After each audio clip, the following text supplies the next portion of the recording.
พี่น้องอย่าฝ่าไปเด้อค่อยกำลังแกงเฮ็ดกำลังอีสุกแล้วใส่ปลาแดกไปเรียบร้อยแล้วยังแต่พักมักเครื่อง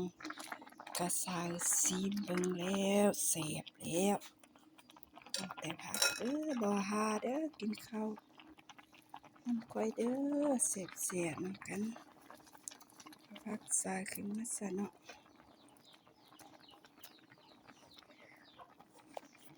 แกงเฮ็ดค่อยมักบ่มียามบ่มีเฮ็ดขอนเฮ็ดลมเห็ดขาวค่อยก็จะเอาเห็ดปูเห็ดถงนี่มาแกงเห็ดคือเห็ดปลาเฮาก็แซ่บคือกันเด้อพี่น้องลองไปเฮ็ดดูเด้อแกงใส่ผักหวานผักนาวผักกะเลิดมายังเด้อแซ่บๆมะเขือก็มีมะแขงพวงกับมะเขือเล็กเด้อมะขั่วฟักยาวมาแซ่บๆนำกันเด้อสุกเรียบร้อยแล้วรอหาสูตรหอมๆกันเสร็จค่ะชิมอีกบาทเสร็จแล้วมากินน้ำกันเสร็จ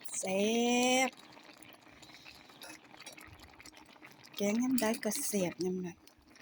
ค่อยมักก็เลยแกงกินดูพี่น้องผู้ที่บ่มักเขาก็จะบ่มักเนาะเฮ็ดกินน้อยเด้เฮ็ดกินยาวเด้เฮ็ดเส้นยาวๆนั่นก็ยังแซ่บของซื้อเนาะนางลมนางฝานี่ก็กำมักแกงเห็ดยังค่อยกำมักใส่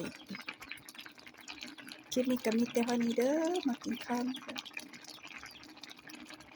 ปิดไฟเรียบร้อย